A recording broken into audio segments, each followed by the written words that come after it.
Gen Z is giving up on something that's in high amounts over a period of time can be dreadful for the human body, the mind, the psyche, and I think the soul, and that is alcohol.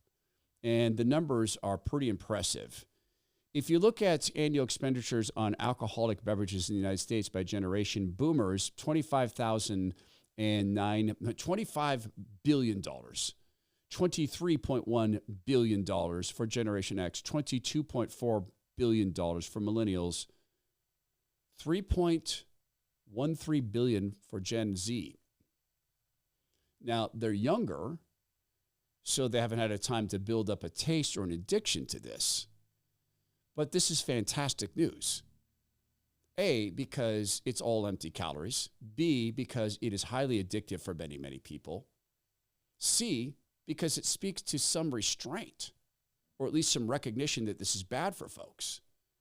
It happens, of course, if you map this over to veganism, which some people want to construe to be a healthy way to eat. My daughter's a vegan. I love her dearly. She does a very good job of that, but it is not a healthy way to eat.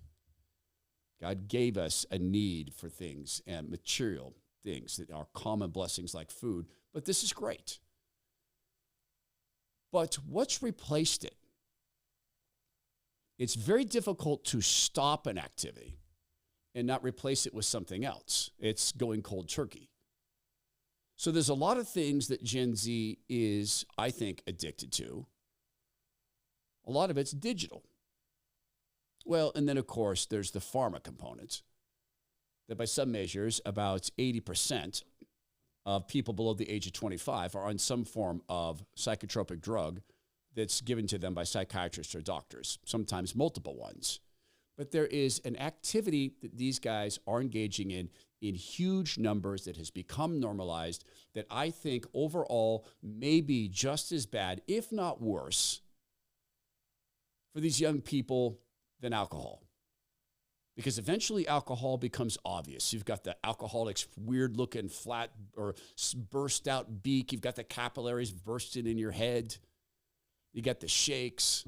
You Jones for this stuff. Eventually it catches up with you and you get super fat. And then people say, well, I better smoke since I drink and nicotine will help. That becomes obvious. But there's a hidden addiction that we're not supposed to talk about in polite society. I believe that addiction is worse. I can't talk about this on all platforms. There are some of the most significant platforms in digital media where I can't talk about this, or my channel, our business will be hurt. Not just be de-emphasized and hidden, it will be suppressed and eventually taken out of the equation. But I can talk about it on radio, obviously. Thank you, Radio America. I can talk about this as well on my Substack channel. That's the toddhermanshow.substack.com. In fact, we're putting up a free video as we delve into this because I think this is such a vital, vital topic. For those of you who are watching this, there is a link down below to that actual video, the full link that you can look at. If you're listening to it, you can just go to the toddhermanshow.substack.com and it'll be easy enough to find.